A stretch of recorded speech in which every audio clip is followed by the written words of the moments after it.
స్వచ్ఛమైన నాణ్యమైన గౌదర్పార్ పూజా ఉత్పత్తులు www.gaudarpar.com ద్వారా ఆన్లైన్ లో ఆర్డర్ చేయండి. మీ ఇంటిని దేవాలయంగా మార్చుకోండి. నమస్తే రమ్మగారు. నమస్తే జయ. రమ్మగారు 1 వీక్ అయిపోయిందండి. నాకేంటో చాలా రోజులు అయిపోయింది. మిమ్మల్ని మిస్ అయిన ఫీలింగ్ వచ్చింది రమ్మగారు. నాకు ఫస్ట్ ఎవరు పిలవట్లేదని భావించాను నేను కూడా. మీకు కూడా అట్లా అనిపించిందా? అందుకే నేనండి వరుస పెట్టి కూర్చుందాం రోజు. అలాగే నిజంగా రమ్మగారు ఏంటో మిస్ అయిపోయాను, ఏదో చాలా రోజులు అయిపోయింది మిమ్మల్ని కలిసి అట్లా అనిపించిందండి. 1 వీక్ గ్యాప్ వచ్చేసరికి ఎప్పుడు ఇంత గ్యాప్ రాలేదు మనకి. నువ్వు బిజీగా ఉన్నావు, కొంచెం బిజీ ఉన్నాను. నేను కూడా పెళ్ళిళ్ళు పేరెంటాల్ హడావిడ ఉంటుంది, నాకు ఒంట్లో బాగుండలేదు. అదో బాధ కదా. ఓకేనండి. బయట అంతా కూడా ఫీవర్సే నడుస్తూ ఉన్నాయి, జలుబులు దగ్గులు విత్ పెయిన్స్. అవును. స్కూల్ బస్ చూస్తే మా హనిగడిది 2-3 పిల్లలే, బస్ మొత్తం ఖాళీగా అనిపిస్తూ ఉందండి. జ్వరాలు బాగున్నాయి. రైట్ అండి. ఓకే, కృష్ణాష్టమి వస్తుంది మనకి ఈ వారంలోనే. మరి కృష్ణాష్టమి యొక్క పండుగ విశేషాలు ఒకసారి మాట్లాడుకుందాం. చక్క చిన్న చిన్న పిల్లలు రాధల్లాగా, వాళ్ళు గోపికల్లాగా, కృష్ణుల్లాగా మగపిల్లలు వేషాలు వేసుకుని స్కూళ్ళలో భలే సందడి చేస్తారండి. ఉట్టి కొట్టించడం ఇవన్నీ భలే చాలా బాగుంటుంది. పండగ వస్తే సీజన్ వచ్చినట్టే కదా. అవును, స్కూళ్ళల్లో ఫంక్షన్లకి, అవును అవును, దేవాలయాల్లో కృష్ణ వేషాలు కనిపిస్తాయి. కృష్ణాష్టమి ఒక సందడైన పండుగ. అవును. శ్రీకృష్ణ జన్మాష్టమి, గోకులాష్టమి, శ్రావణ బహుళాష్టమి, ఎన్ని పేర్లు ఉన్నాయి. సింపుల్గా కృష్ణ పరమాత్మ పుట్టినరోజు. ఆయన ఈరోజు పుట్టాడు. అర్ధరాత్రి, జోరున వాన, చీకటి, బహుళాష్టమి కదా. ఇది కృష్ణాష్టమి అని చెప్తామా? కృష్ణుడు పుట్టిన అష్టమే కాదు, బహుళాష్టమి. కృష్ణము అంటే బహుళపక్షం కదా. కృష్ణపక్షం. కృష్ణపక్షం అంటే చంద్రుడు పౌర్ణమి తర్వాత చంద్రుడు దిగటం మొదలు పెట్టాక 8వ రోజు. అప్పటికి చంద్రుడు తొందరగా రాడు, అర్ధరాత్రి దాటితే గానీ కనపడ్డు. కనిపిస్తాడు కానీ అర్ధరాత్రి అవ్వాలి. అంత వెలుగుగా ఉండడు. వెలుగు తగ్గుతుంది, సైజు తగ్గుతుంది, వచ్చే సమయము తగ్గిపోతుంది. అర్ధరాత్రి, జోరుమని వాన, చీకటి, అలాంటి సమయంలో భగవంతుడు శంఖచక్రధారిగా ఉద్భవించాడు చెరసాలలో.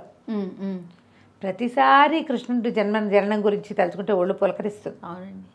భగవంతుడు ఎన్ని రకాలుగా ఇస్తాడు మనకు అవకాశం. మానవులకి ఇచ్చిన అవకాశం కదా. మనకేమి అంటే చాలా సంవత్సరాలు బతికే అవకాశం లేదు. ఏదో బుద్ధి కర్మానుసారిగా పోతూ ఉంటుంది. మనం తపస్సు చేయలేము, ఏమీ చేయలేము, అంతంత చేయలేము. ఎవరో కొంతమంది చేస్తారు. అందరం అన్నం తింటాం, అందరం గాలి పీలుస్తాం. అందరం తపస్సు చేస్తామా? మనం చేయలేము అస్సలు. మనలో ఎవరో ఒకడు, లక్షకొకడు. పాతకాలంలో కూడా లక్షకొకళ్ళేనమ్మా. అంతకంటే అందరూ తపస్సులు చేయలే, కర్మాలు చేసుకునేవాళ్ళు. యాగాలని, యజ్ఞాలని, పూజలని ఏదో అలాంటివి చేసుకునేవాళ్ళు. అలాంటి మానవాళిని ధర్మం వైపుకి నడిపించడానికి, రాబోయే కలికాలం నుంచి ఎలా తరించాలో ద్వాపర యుగంలోనే తెలియజేయడానికి పుట్టాడు భగవంతుడు. ప్రతిసారి ఇవే మాటలు చెప్పుకుంటాం కానీ కొత్తగా ఇవాళే వింటున్నట్టు, ఇవాళే చెప్తున్నట్టు అనిపిస్తుంది. అయితే రోహిణీ నక్షత్రయుక్తంగా రాత్రిపూట జన్మించాడు ఈయన. కానీ మొదట జననం అప్పుడు శంఖచక్రధారిగా శ్రీమన్నారాయణుడి స్వరూపంలోనే దర్శనమిచ్చిన తర్వాత చంటిపాపడిగా మారి తనని ఎలా ఎక్కడికి దాటించాలో దిశానిర్దేశం చేశాడు.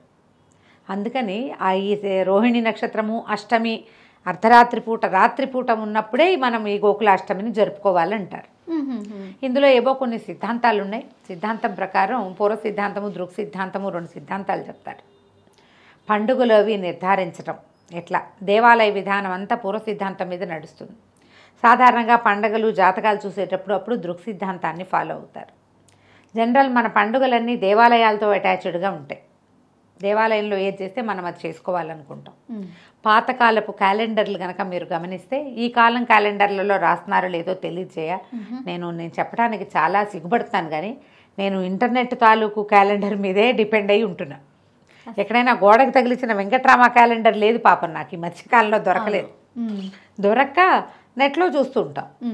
ఇందులో ఈ ప్రత్యేక విషయాలు రాయబడి ఉండవు వాటిలలో. అవునండి. ఎవరి దగ్గరైనా పాతకాలం వెంకటరామ క్యాలెండర్లో ఖచ్చితంగా స్మార్తాదీనాం కృష్ణాష్టమి అని, వైష్ణవుల కృష్ణాష్టమి అని రాసి ఉంటుంది.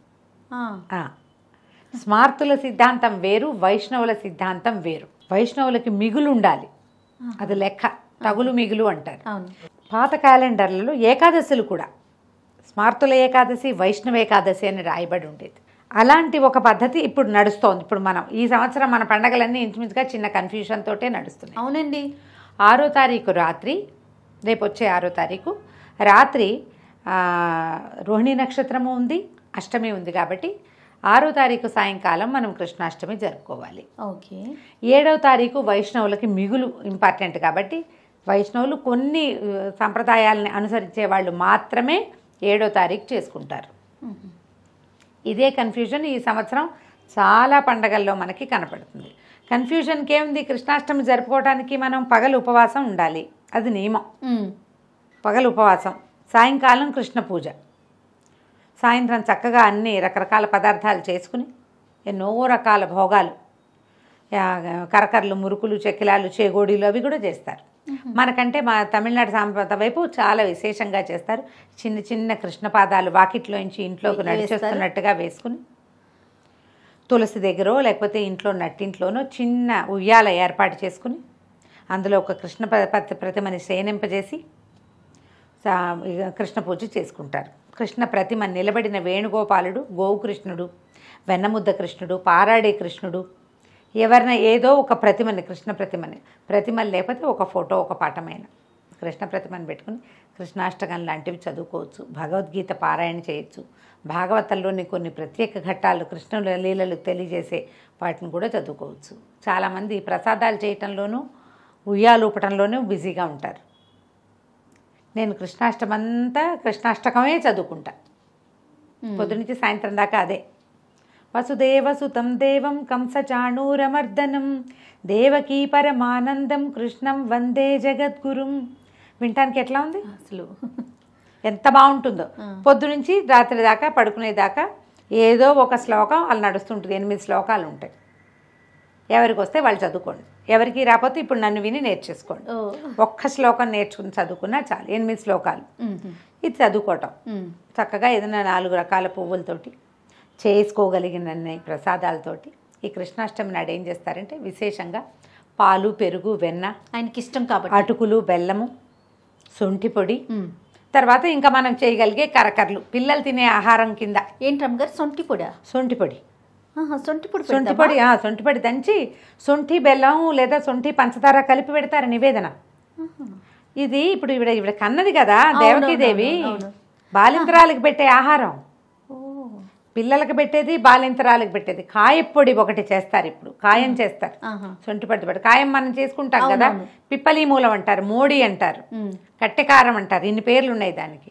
ఆ కాయపొడి కూడా చేస్తారు, బాలింతకు పెట్టే ఆహారం. ఇది నివేదనకి పెడతాం. పాలు, పెరుగు, వెన్న, మీగడ, తర్వాత ఏమో అటుకులు అవి పెట్టి ఇంకా కొంచెం చెక్కిలాలు, చేగోడీలు, కజ్జకాయలు, ఇలాగ పాలకాయలు చేసి పెట్టడం, పాయసం, పులిహోర, దద్దోజనం. మన అలవాటు ప్రకారం అన్ని పండగలకి అవి చేసుకుంటాం కాబట్టి అవి చేస్తారు. కానీ సాధారణంగా అన్నప్రసాదాల కంటే కూడా ఇలాగ చిన్నపిల్లలు ఇష్టపడే ఆహార పదార్థాలే కరకరలు, అవి ఎక్కువ పెడతారు. ఓకే. పళ్ళు, ఎన్ని రకాల పళ్ళు దొరికితే అన్ని, వాటన్నిటినీ కృష్ణస్వామికి నివేదన చేసి ఉయ్యాల జోలపాట పాడుతూ ఉయ్యాలూపి ఆయనకి, భగవంతుడికి స్వాగతం చెప్తాం. ఈ రోజున ఆయన పుట్టాడు. మనం ఏ దేవుడు పుట్టినరోజు ఇంత అత్యద్భుతంగా ఇంత సరదాగా చెయ్యం. అవును. రామనవమికేమో ఆయనకి పెళ్లి చేసేస్తాం కదా, శ్రీరామనవమి చేసుకుంటాం. విశేషంగా మనం చేసేవి శ్రీరామనవమి, కృష్ణ జన్మాష్టమి. అవును. నవమి నాడు రాముల వారికి పెళ్లి చేస్తాం, కానీ ఆయన పుట్టుకకి ఆహ్వానపు లాంటి పద్ధతులు ఉండవు మనకి. ఆయన పెద్దవాడిని చేస్తాం పుట్టుకతోటే, పుట్టినరోజునే పెళ్లి చేస్తాం కదా. ఇక్కడ మాత్రం మనం ఉయ్యాలేసి చిట్టి కృష్ణుడు నడిచొచ్చేందుకు పాదముద్రలు వేసి చిన్నపిల్లలకి నచ్చే ఆహారాలే పెట్టి చిన్నపిల్లాడి పుట్టినరోజే జరుపుకుంటాం. అవును. కృష్ణాస్ బర్త్డే అని చెప్పి పిల్లలకి అదే చెప్తున్నాం కదా ఇప్పుడు కదా. అవునండి. ఎలాగైనా చేసుకోవచ్చమ్మా. దీనికి ఇది విధానంగా అయితే ఇలా చేయటం. కృష్ణుని ఆలయానికి వెళ్ళి వెళ్ళటం, దేవాలయాలు అవకాశం అంటే వేణుగోపాల స్వామి దేవాలయము, కృష్ణాలయాలు మనకు కొంచెం తక్కువే కనపడతాయి కదా. కొన్ని ఆలయాల్లో, ఇస్కాన్ లాంటి దేవాలయాల్లో విశేషంగా బాగా చేస్తారు. మామూలు ఆలయాల్లో కూడా పక్కన వేణుగోపాల స్వామి ఉన్నవి కూడా కొన్ని దేవాలయాలు కనపడతాయి. మా బందర్లో వేణుగోపాల స్వామి గుడే ఒకటి ఉంది. మనం ఇక్కడ కొంచెం చుట్టుపక్కల ఎక్కడా లేదు చూడు, మన చుట్టుపక్కల వేణుగోపాల స్వామి గుడి లేదు. అట్లా ఏదైనా దేవాలయానికి కుదిరితే వెళ్ళి రావటం, లేకపోతే ఏ విష్ణు ఆలయానికి వెళ్ళినా సరిపోతుంది. భగవంతుడు ఈ రోజు పుట్టాడు మానవాళి కోసం అనేది జ్ఞాపకం చేసుకోవటం. ఈ ఒక రోజు, ఈ రోజున మనకెందుకు ఇన్ని పర్వదినాలు ఉంటాయి, ఆయన్ని స్మరించుకోవటం, మనం మంచి నడవడికతో వెళ్ళటమే, అంతే కదా రామగారు.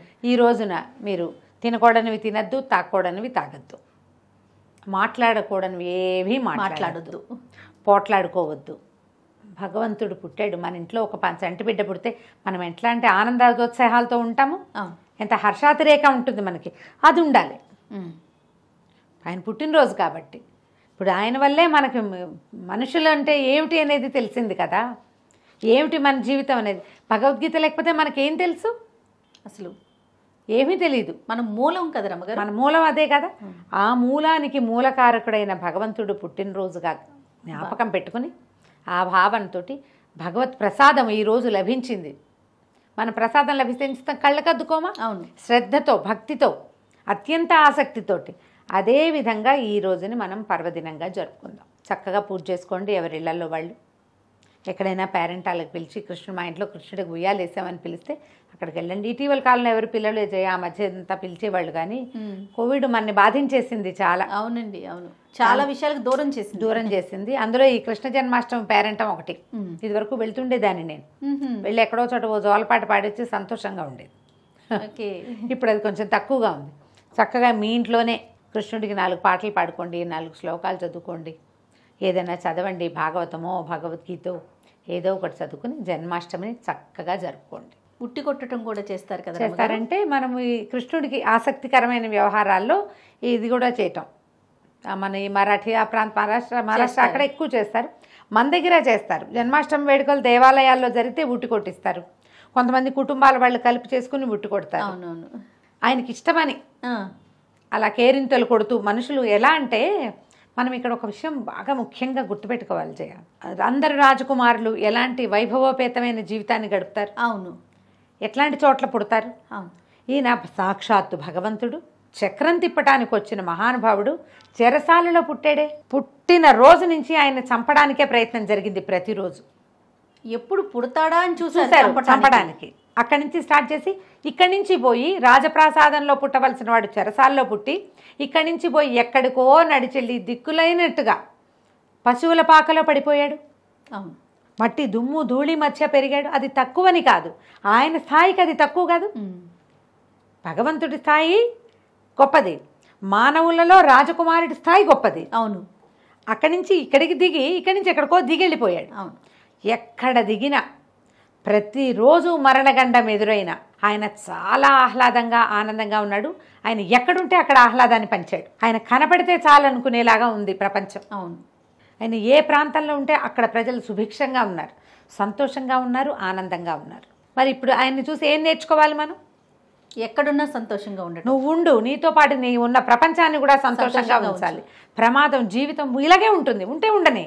నేను బాగుంటాను అనుకో నువ్వు, కానీ అడుగడుగున గండాలే కదండి. అడుగడుగున చిన్నప్పటి నుంచి ప్రతిరోజు ఎప్పుడు ఏం జరుగుతుందో తెలియని స్థితిలోనే పెరిగాడు. ఎప్పటికప్పుడు పరిస్థితిని సరి చేసుకుంటూనే ఉన్నాడు. మనం కూడా ఏం చేయాలి? మనుషులం ఎలా ఉన్నా మనం మనంగానే ఉండాలి. సంయమనాన్ని కోల్పోకూడదు, సంతోషాన్ని వదిలిపెట్టకూడదు, ఉత్సాహాన్ని వదిలిపెట్టుకోకూడదు. మన చుట్టుపక్కల వాళ్ళ కోసం బతకడం అనేది ఒకదాన్ని మనం ప్రాక్టీస్గా ఉంచాలి. అలా బతికి చూపించాడు కృష్ణ పరమాత్మ. చివరిదాకా మంచి పక్కనే నుంచున్నాడు. అంతే, నుంచున్న ప్రతిసారి నేను ఇక్కడ నిలబడ్డాను అని టముకేసి మరీ చెప్పాడు ప్రతిసారి. అవును, నేను ఇక్కడే ఉంటా, ఇలాగే ఉంటా, ప్రపంచానికి చెప్తున్నాడు. మనం అది కదా అర్థం చేసుకోవాలి. ఏ ప్రాబ్లమ్స్ ఉన్నా ఏడుస్తూ కూర్చోకు, మూల కూర్చొని ఉండద్దు, నీ పని నువ్వు చెయ్యి, చేసుకుంటూ పో. నువ్వు ఎలాంటి వాడు? ఉత్సాహభరితంగా ఉండు, మనిషివై పుట్టావు. నీ నోరున్న తినడానికే కాదు, ఏడవడానికే కాదు, మాట్లాడడానికి, వినడానికి. మనకు అవయవాలు ఎందుకు ఇచ్చాడు భగవంతుడు? నవ్వడానికి. అది నేర్పిస్తాడు కృష్ణుడు. అది నేర్చుకోవాలి. ఆ కృష్ణతత్వాన్ని గుర్తు చేసుకోవడం కోసం ఏటా కృష్ణాష్టమి చేసుకుంటాం మనం. ఎన్ని ఇబ్బందులున్నా రేపటి రోజు మనదే, ఈరోజు కూడా మనదే అని నమ్మి జీవించడం కోసమే ఈ కృష్ణ జన్మాష్టమిని జరుపుకోవాలి. తప్పకుండా రమ్మగారు. నమస్తే.